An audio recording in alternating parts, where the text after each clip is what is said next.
Welcome to another episode of Crash Chords Autographs. I, of course, am Matt, a.k.a. Stormageddon. And before we get to this week's episode, I, of course, want to remind you that if you would like to join my Patreon, all you have to do is go to patreon.com/Stormageddon, and you can hear your name right up in the front of an episode, just like I'm about to do for my current Patreons who are so kind enough to support me.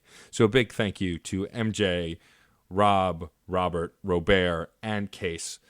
I really appreciate everything that you guys can give. Anyone else who'd like to, of course, join that list. Again, patreon.com/Stormageddon. Also, if you're in the New York area, you should go to The Nest, which is in Brooklyn.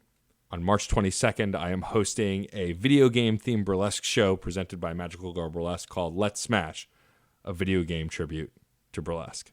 Nope, a burlesque tribute to video games. That's the correct way to say that.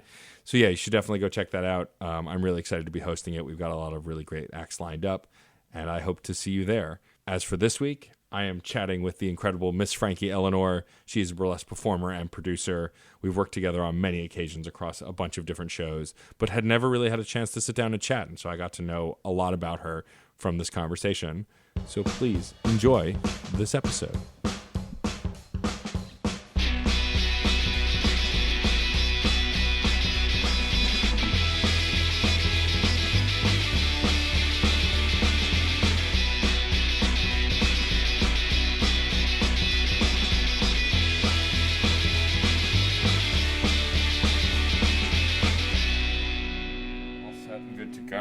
Intro the show and you. Actually, I think that we'll just jump right in. Yes. I used to do like cold opens, like, welcome to the blah blah blah. Now here's so and so. But now I do like a pre-recorded thing at the top where I thank my patrons. Yes. Patreons. I never know. It's a tomato word. Right? I am set on that belief. And I think I say it differently every time I do my preamble too. I can't keep track anymore. Also, poor Rob Starobin, whose name I think I pronounce wrong every time. I think, and I think he's just too nice to correct me.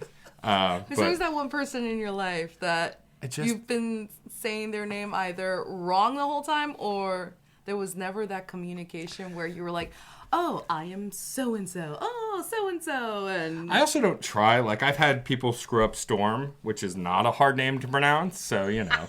But for those just tuning in, I am chatting with Miss Frankie Eleanor. Thank you for coming on the show. Thank you for having me. It's been a long time coming, sir. It has. And what's really funny is, we were saying this off air, I feel like I see you a lot now, especially at certain shows, but like it's always like a quick like, hi, how are you, whatever. Oh, and a hug. And a hug. You're a good hugger. But I feel like I don't actually know a lot about you. Like, I know about Pecan Burlesque because, you know, I see it everywhere, and I'm a fan of it, though I have yet to attend a show, but I will change that, I promise. So let's start with that, actually. Where did the want to produce your own show come from? Was it simply just to give a platform to Hispanic and Latin performers? Was that always the goal, or? It actually wasn't. Really? I've been doing burlesque for about 5 years now, right. And about 3 years ago, where a certain somebody took a seat in a certain house, there was a point where I felt, as a Latina, I had some self-reflection during that time, and I felt like I wasn't really represented, and like me in particular, as Miss Frankie Eleanor, I am Puerto Rican, but I am what they call a passing POC. So there have been times where I might get casted in a show, but it's a POC show, but some people will be like, do you belong here? Yeah. And I'm like, I do. And then there's shows that are not specific to POC variety, but they will hire me because this has been over a course of 5 years. This isn't pertaining to any recent events, but sometimes I've been slotted in to be like the token POC, and I'm just like, And Pecan Burlesque to me was my opportunity to not just give a platform for my fellow Latin and Hispanic performers to celebrate who they are, but also to educate the audience to be like, hey, you know, Latin burlesque is not Carmen Miranda. Well, actually, correction. It's not just Carmen Miranda. Right. The the Latin performer or Hispanic performer is not one color or one body type. And also, we love so many things about the world. Our genre of music is not just pertain to salsa and merengue. And being a POC or Latin performer, you shouldn't feel like you have to be pigeonholed into that to represent who you are as a Latin person. I have performers that are huge goth Puerto Ricans. Yeah. I have friends that, they rather do sword swallowing, or they're fanatics of fire. And that show is to give everyone the opportunity to just pretty much tell the world, I am here, I am proud, but this is all the crazy things that I love to do, and I want to share them with you. Sure. And so how long has that show been running? This show, March 14th, actually marks its 2-year anniversary. Very cool. And of course, why not kick it off with a show? Awesome. Just a little plug. Yeah. But also, it happens to be my birthday month as well, the month of March. So that's how I kicked it off. I'm like, okay, this is going to be my little gift to myself and a gift to my fellow performers. And it's been a ride ever since. I've really enjoyed it. Yeah, I see that you have some really great performers who pass through and tons of really great acts. And like you were talking before, like to think just off the top of my head, a lot of the Hispanic and Latin performers I know that I've gotten close with, I don't even know that they have what people might consider a token Hispanic or Latin act. A lot of them are really big nerds. Like I think Kita Sincere, like she does comic books and fire eating and like it's just, that I think it's important to make sure that you put that out there, that people just don't have one perspective of what burlesque can be. It's also in the last few years, like nerdlesque has really come really far. Like you can be nerdy about a book or a movie or a certain kind of song, or like even Victor's Digital Get Down act, I consider a nerdy act because it's about cyber sex, And it's like one of those things that typical nerd circles may not consider nerdy, but I don't think that matters. I think it's got to grow beyond that, and I think it's been really a really cool thing to see. So you said you started 5 years ago. Was burlesque something you always wanted to do? How did you come across burlesque? Did you start in theater like everybody else does? Surprisingly not. Really? But my father likes to think that I've always been a tad dramatic.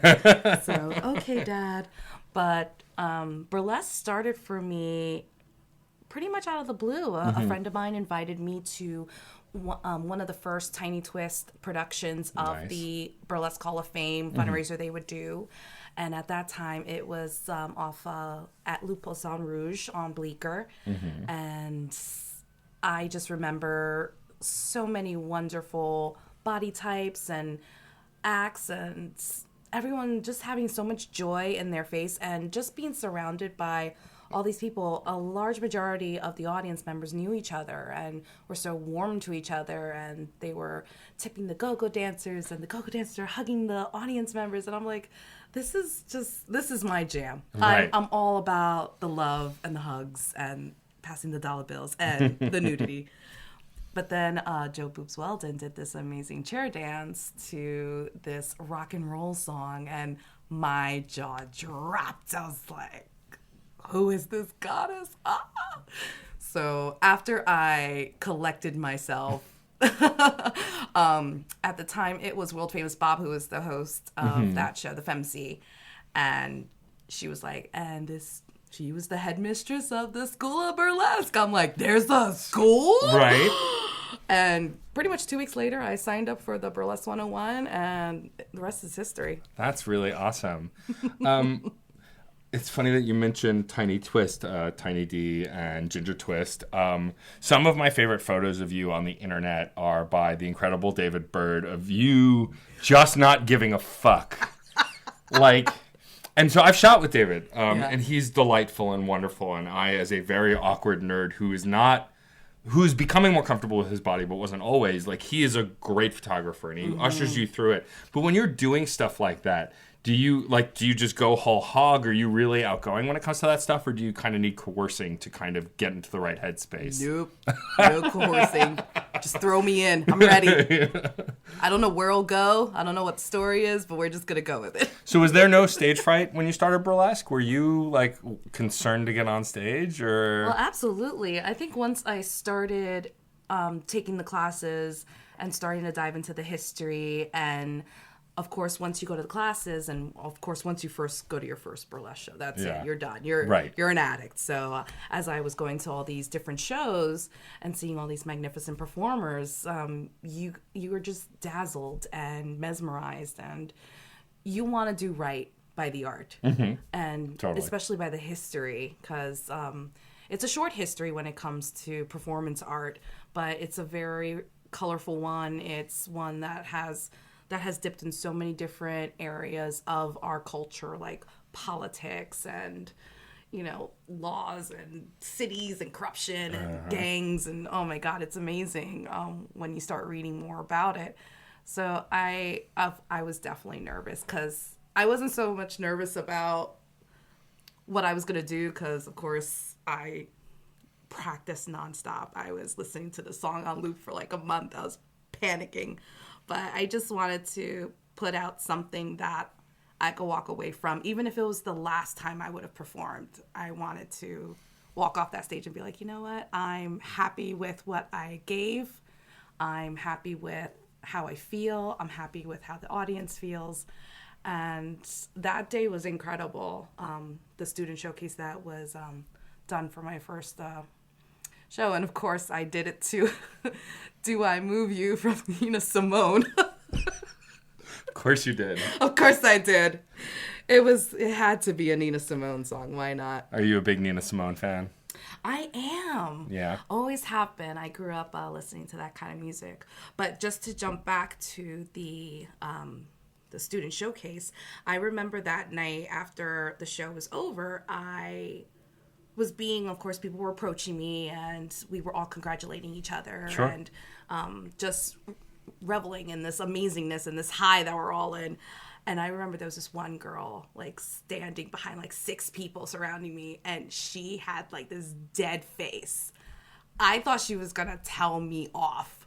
She was so serious. She did not break eye contact with me. I'm like, okay. I feel like I need to talk to this person. So I walked over to her. I'm like, oh, did you enjoy the show? Did you have fun? Just to kind of take the temperature, because I was scared at first. And she said, in all seriousness, very monotone, she's like, you have no idea what you just did for me. Seeing my body on stage, like enjoying how it moved, just celebrating who you are. You gave me hope that I could feel that good about my own body. And then she's crying, and then I'm crying. Of course, yeah. And I just stuck with it. I was like, this is why I'm doing this. This is my celebration. This is claiming me, and I want my audience to, when they're experiencing this journey with me, I want them to walk away and feel good about themselves as well, and feel like that they can do it themselves. Because I know people have said before, like, burlesque is for everyone, and it truly is. Yeah, even though it doesn't always look that way, which is true. Yeah, I mean, but I think it's really important to do that, though. I'm someone, like you were talking earlier about making a joke about how once you see your first burlesque show, that's it, like you're hooked. And like I started doing the door for shows, then I started DJing for shows, now I'm hosting shows. Like it wraps you up in it, and I think a big part of that is like if you're in the right parts of the community, it's very welcoming and people are super supportive. And I've told Bunny this to her when she's on stage, speaking about body positivity and like seeing yourself on stage. The act she does that's more of a classic act, but she shakes her boobs and then she shakes her belly. Like I tell her that's one of my favorite acts because it's being comfortable with you. Yeah. And you don't always see that on stage, especially since there are tons of performers and there's nothing wrong with just being very into yourself.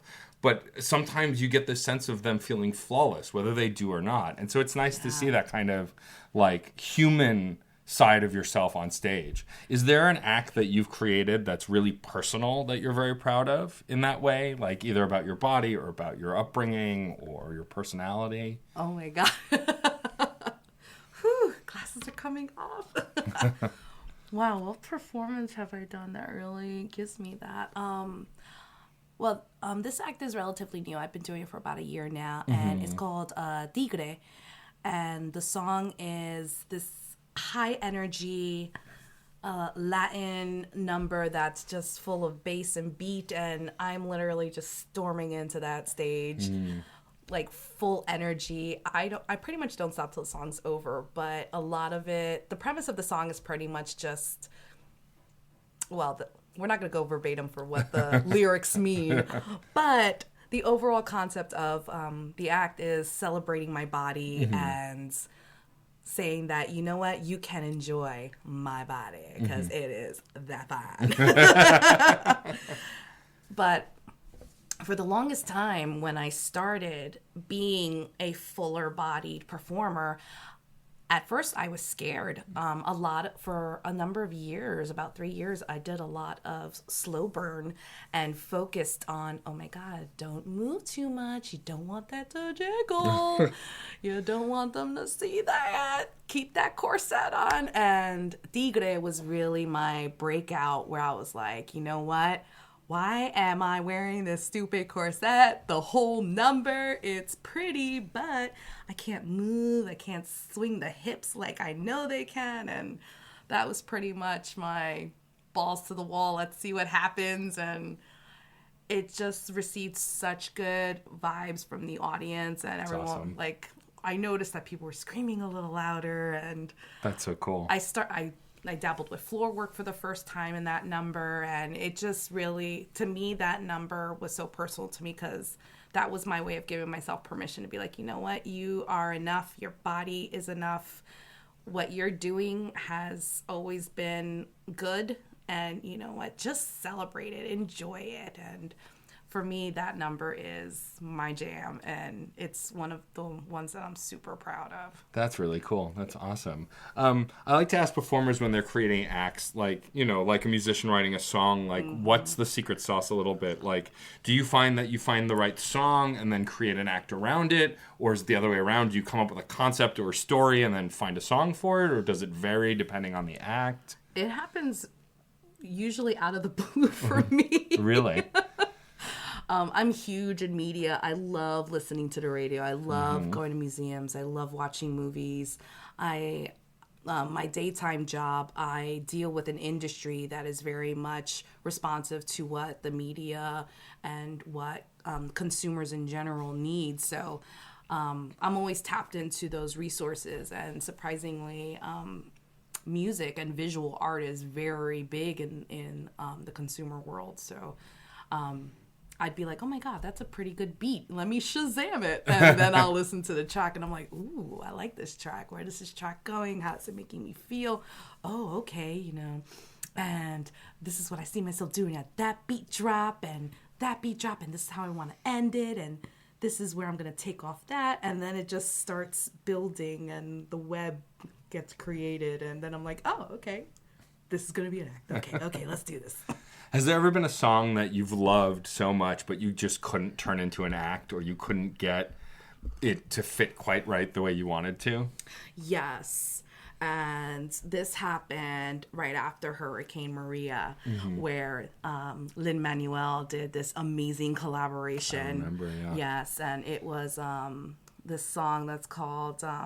I think it's called Almost Like Praying. Yes, and I remember that song, yeah. It's such an incredibly powerful song, and it's a beautiful song. I've seen, over the past 2 years since the disaster, I've seen performers try and turn that into a number. My personal opinion, it is incredibly hard to put so much emotion into that and be able to fully concept an act that actually goes with the musicality of that song. And I think personally it's just so hard to do without like breaking down and crying. Yeah. But that's one that I've been trying my hardest for the past year and a half to turn into an act, and I'm just like, it's not fully manifesting. And I've come to the point that I'm like, you know what, this is gonna sit on the shelf for now. Right. And I will come back to it from time to time and check the temperature. Let's see what I can take away or add, but it's not happening right now. I mean, that's fair. And I'm okay with that. And that's what's important, is like letting yourself kind of put something to the side and go, not right now, but that doesn't mean never. kind of a thing. Absolutely. I feel I'd be remiss if we didn't talk about the spectacular coming up in April known as Tasselmania that we are both a part of. Yes, we are. I know that, like, as soon as Bunny came up with the idea for Tasselmania, there were tons of people who were super excited.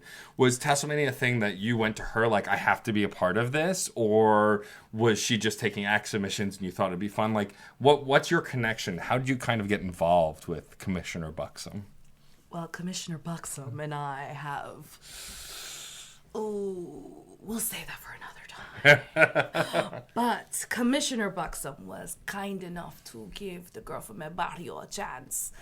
And it was very serendipitous and pure magic, to be honest. I didn't even think that I had the caliber to be a part of such an amazing production, because the minute Commissioner Buxom shared the concept, my mind was like, Right. am I capable of this? Because overall, I have a very miscongeniality personality when I'm in the fold and just overall. So, like, am I a good competitor? Do I have what it takes to compete against somebody, take somebody out? A bump and grind, strip on strip till someone is voted off.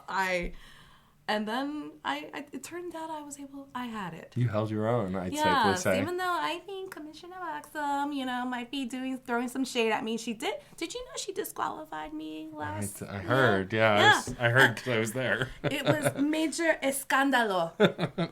She took my title away. Are you an old... ¿Por qué, Bunny? ¿Por qué? That the beast. That Bunny. Are you an old school wrestling fan? Did you watch that kind of stuff when you were growing up? I did. Growing up in El Barrio, they had it on Access Cable, and I was able to see like Hulk Hogan, Andre the Giant. We were talking about this off air, and women's wrestling back then when shit was like, oh my God, that girl just literally branded this girl's ass. And that was real. Yeah. That was real. I swear to God. But yeah, up till the 91, I was watching wrestling, and I really enjoyed the glamour and theatrics of it, because I thought it really was glamorous. Oh yeah. The spandex and the entrances, and it was like telenovela, but all the spandex. And like the thing is I never thought, even being involved in the burlesque scene as long as I have now, like, it never occurred to me to compare it to wrestling. It just never occurred to me until Bunny pointed it out. I was like, oh my God, they're the same. Like, it really is. It's physicality, it's performance, it's showmanship. Like, and I think it's a brilliant idea. Listeners, it is April 6th, I believe, is the date for Tasselmania 3 at Drum in New York City. You can get your tickets online. I will be DJing. Miss Frankie Eleanor will be performing again. Competing. I want that title. But I think that's what those kinds of shows are what I really love about burlesque. I mean, I love classic burlesque as well, but I think my brain is broken in a way, and the weirder or strange or off the wall or just the different ways that people bring burlesque to life is really amazing to me. Yeah, what Bunny and Rabbit Hole Productions has done with Tasselmania, and it's going on its third year, and being lucky enough to see it evolve from the first one to now. I've been a part of it. It's going to be 3 years now. It's just incredible what this has developed into. Bunny has put so much love and creativity in it, and I'm just like so proud of her, and Same. I'm just blown away. And like you said, like it's those kind of events and that kind of collaboration, creativity, and how something can evolve that just makes me love what we do all the more. I'm like, anything is truly possible. And what she has done with Tasselmania has been nothing but exceptional. It's been you see, Bunny, I'm at a loss for words. There you go. You literally have outdone yourself, and I just can't wait to see what Bunny keeps creating year after year, show after show. Same. That incredible producer. I tip my hat off to her. You are no slouch, though, when it comes to producing. You are very familiar with it as well. What are some of the trials and tribulations you faced while trying to produce your own show? What are some of the things that maybe you would have done differently if you know, or will do differently that maybe was harder in the early days of producing? I have to admit, I've been really lucky. It's been really easy for me. That's wonderful. I had a platform that people were starved for. I gave, and I planted a seed. I planted this beautiful seed, and over the past year, I've been seeing these new shows come up, like I think it's Ethographics. Stella Nova. I love Stella. She's Stella wonderful. has graced my stage more than once. I am looking forward to having her again for my May show. She's been nothing but incredible, and seeing that show blossom the way it has, I'm beyond, like, I'm speechless that this is happening. Yeah. It's becoming more of a streamlined thing. What she has done, like collaborating with spoken word artists, dancers, like poetry. It's just, I had the honor of being part of the first show, and just seeing what that has become. It's just incredible. And I'm starting to see like other shows like it starting to pop up, and people are asking me, like literally picking my brain as a producer, which floors me. I was like, oh my God, I never thought in a million years I would ever be a point of reference. Because fun fact, and looping back to Bunny, I was also doing door for her for a while, like when I first started. And I remember. You know, I think that's actually how we met. I believe so, yes, at Rabbit Hole. So Bunny gave me a lot of opportunities to be able to like help in the shows and be a part of them. And when I was ready to produce, I did ask for, you know, to take her out for lunch, and, you know, we talked, and it was just a great opportunity to pick her brain. And that's just something I encourage anybody to do. Like, if anyone ever wants to create something, don't be afraid to ask your fellow artist. You know, ask them out to coffee, treat them to a beverage, or tea, coffee, a burrito in my case, and, you know, just talk it out and see what can happen, what you could be inspired by. And I had a really great productive conversation with her, and then BurlieCon happened, and, you know, that was the same time, that was the same year that Trump got elected. So am I allowed to say his name? You can. There's no, you know, I hate him. He can die in a fire. Coming after me Yeah, now? I know, right? Yeah, no, if I have Trump supporters who listen, thanks, but go fuck yourself. I'm Sorry. Yeah, not Not sorry. but no, yeah, I think that I definitely saw the shift as well. Like, once he got elected, the types of shows that were coming up, you know, and it just, you know, people want to express their frustrations through their art as well. And it's very clear, but it's also really great. And you know, it's really funny that you mentioned that Bunny was very supportive of you, because I felt the same way. And I've told this to her face many a times, but I'll say it behind her back on a podcast as well. The reason I get to do what I do, the reason that I'm producing with Magical Girl Burlesque, the reason that I'm a DJ and a host is credit to quite a few performers, and she is one of them. Because, you know, Schaefer obviously is her DJ guy because he's, you know, an MC. That's literally what he does. He's a rapper. But the fact that whenever he was on tour or just wanted to be in the show, or, you know, was doing something else, hosting the show, whatever it was, I was always her number two, and I was perfectly happy to be that. Like, she always wanted to keep me involved. And, you know, I was really, and also promoted the hell out of me. Like, she, you know, talk about me, put me in promos, whatever it was. And I think there could be more people in the space who do that.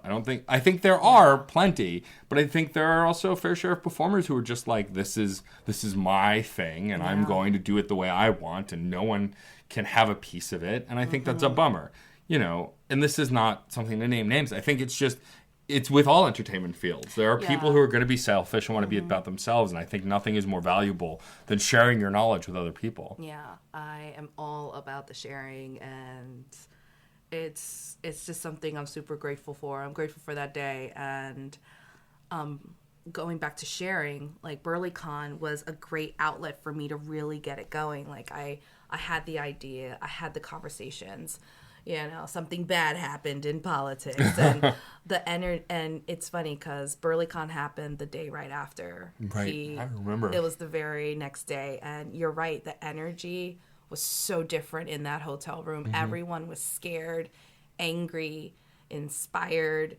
We just wanted to retaliate any way we can, and we did it through art. And those 4 days were really amazing. And that's where I came up with the show's name and what it was going to be about. That's where I really started developing it. And closing day, they always have you do like this group project. Like everyone gets together and either says an affirmation to each other, or, we give each other this safe space. And one of the things that we had to do that day was tell someone, a complete stranger, what we wanted to do with the coming year. And I got to tell Mr. Gorgeous. I was like, "Hi, guys." So you were looking up at him, right? I'm looking up at Mr. Gorgeous, and I was like, this is what I wanted to do. And he's like, that's nice. He's a sweetie. The only man on the planet who makes me feel very short. Because I am not a short man, but he is a giant. Also, because he's often wearing some kind of platformer heel, which doesn't help. Well, I mean, it helps him, but it doesn't help me feel tall. What a fabulous unicorn he is. Yeah, right? I actually, talking about Butter Pecan again, how did you come up with the name for the show? Very few people. I think this is a generational thing, because you and I are about the same grouping. Ish. We won't say specifics. But it's actually based off of a Raekwon song. Is it really? Yes, Ice Cream Truck. That's awesome. And, of course, the Puerto Rican was the butter pecan flavor. So I was like, ooh, Butter Pecan Burlesque. That's great. Little nod to my upbringing. And gives it a little alliteration as well. Yeah. And not a lot of people knew that, except for like this one random guy I met that happened to be a friend of a friend. And he's like, "Oh, I heard about your show. Nice Raekwon reference." I'm like, oh, shit. Yeah, that's another funny thing about burlesque to me is I'm never sure what will catch on or what will be a hit or like what people will really get excited about. Like I will still wear as a badge of honor that I hosted a Scrubs themed burlesque show that was a success. Like people actually came, and all the acts were themed to the sitcom. Like it just people showed up in droves, and like I've been a part of other shows like based on comic books that people just come out for this stuff, and it's really interesting to me what people really want to see on stage. I think also for me, it's like I want to just be entertained, even if I don't know the theme. I might still go to the show because I may know the performer or the producer or whoever, and I'll be entertained. Going back to Tasselmania again, like I haven't watched wrestling still since we started doing Tasselmania. Matches here or there, but it's still fun because it's the spirit of wrestling. It doesn't really matter whether you've watched now, and I think that's why it's been so successful. Is like any wrestling fan from any generation can enjoy that show. Yes. And the audience participation with the signs and the chanting, and oh my god, I'm like, oh my god, it's like we're really at like the arena. Yeah, it's amazing. The meta level is pretty high. I mean, also like Logan Laveau, the current Intercontinental Champion, showed up with her own cheering squad of folks that I know, people that I'm familiar with, T-shirts, everything. Well, I think that was a spell she conjured up, but neither here nor there. Is there anything in burlesque that you have not done that you want to try? Either something you incorporate into your act, a place you want to perform, someone you want to perform with? I want to perform with everyone. Do you like the idea of doing a duet with other people? Yes, I do, and I've actually been conjuring up an act that is based off of like a historical event in Puerto Rico, like in the past 100 years, and I'm like, who would be my duet partner? But I would definitely not say no to a duet. I love working with people, collaborating. But Tasselmania gave us the opportunity to pretty much do duets, but off the cuff. Right, improv duets that are competitive. I mean, they're so good. I mean, you've competed with only one other performer twice. So well, that's not true. I did hear this Tasselmania 3 is going to be a little different. Yeah, I hear that too. Our first men's match with Monroe Lily and Baron. Two very attractive humans that like are going to light the ring on fire. Literally, yeah. I remember the first time I saw Monroe Lily perform at White Elephant, and I literally did one of those, who is that? Like, I think it was them who did a Aeon Flux number where they're just this tight, large leather suit. I was just like, what am I seeing? Who is this beautiful human? It was magic. I do know the number that you're speaking of, and Monroe Lily is just this magical creature, and seeing their acts over and over and over again, like everything that they have ever put on stage, I'm just in love with. I feel like I'm just so enamored by their entity. They walk into a room and I'm just like, there are some performers that you're like, I don't even know how to communicate with you like a person. Can I do an interpretive dance of joy for you? Because that's how you're making me feel. What is something that our listeners who might be fans of yours might not know about you? A kind of music that you listen to that people might not expect? A nerdy property that you're into that people might not know that you like? Like, what would be a surprising tidbit about you that people might not know? Well, I am a Lord of the Rings super fan. Oh, books and movies? Just books? Both. And sometimes when I'm belching, people say I sound like Belloc, which is very impressive, I think. That is very impressive. And for music, what would be shocking if you thought of Miss Frankie Eleanor listening to her tunes in the car? Marilyn Manson. Oh yeah, Marilyn Manson fan. I love Manson. I do too. I mean, strange creature is just like so alluring. He's so tame now, though. Like I see him in interviews now, and I look at him and I go, I remember when you like terrified a nation, and now like unfortunately real life is way scarier, and like he just comes off as way tamer, especially considering with YouTube and the crazy things that people will do for 15 minutes of fame.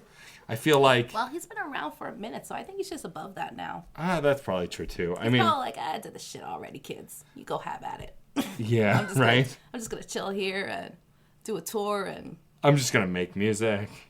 Yeah, slay it every time. What is the future of Frankie Eleanor look like? What are some things you're looking forward to trying to do or doing or planning to do this year? In our year of the Lord 2019. The year 2019. I'd like to continue developing Pecan Burlesque more. So far it has been circus and burlesque, but I really want to reach out to the community and create an even wider net. I want drag performers. I want spoken word. I want musicians. I want, monologues. I want it to be a more versatile variety show, and that's just going to be what I'm going to work on, just continuing to create the Pecan Burlesque experience as a very enriching one that deals with different media levels. Awesome. That sounds really cool. That's my year. Well, Miss Frankie Eleanor, this has been a pleasure. I've wanted to have you on the show for a while, and I'm so glad that you've been able to come here. You're a performer who, from the moment I first saw you perform, I've been fascinated with, just because of your confidence and how you carry yourself on stage. Thank you. And I love seeing the work you do. And then even the last 3 years at Tasselmania, like, on a serious note, watching you become this over-the-top character and, like, not give a fuck and just have fun is just a blast. So please don't ever stop. I won't. Nunca. The last thing I'll ask you to do is, we have a saying on this show, which is music is life and life is good. The thought behind it is, if you're making good art, life can't be that bad. So I would love for you to sign off the podcast with our saying. So music is life and life is good. That's it? That's it. That's it. Are you going to deliver it now? Oh, that was the take one, the first take. All right. Take one, everyone. Let me have a sip of my tea. I appreciate House. Me. Music is life, and life is good. That's it for this episode of Crash Chords Autographs. Our theme music is by Michael Kill. Our logo was designed by Case Aiken and Joey Amons. If you liked the show, please rate and review us on iTunes and Facebook. You'll help us reach more listeners. Questions, comments, or guest recommendations? Email matt.storm@crashchords.com or hit us up on Twitter @CrashChordsWeb. Thanks for listening. Hi, this is Victor Devon, and I am the host of We Burlesque, the podcast. Every Monday, I talk to fabulous denizens of nightlife, including burlesque performers, both seasoned and new to the form, drag performers, performance artists, DJs, and artists who make up their respective scenes. You can find us on Spotify, Apple Podcasts, Stitcher, and more. Please visit WeBurlesque.com to check out episode recaps and see all the formats available. And remember that music is life. Life is good.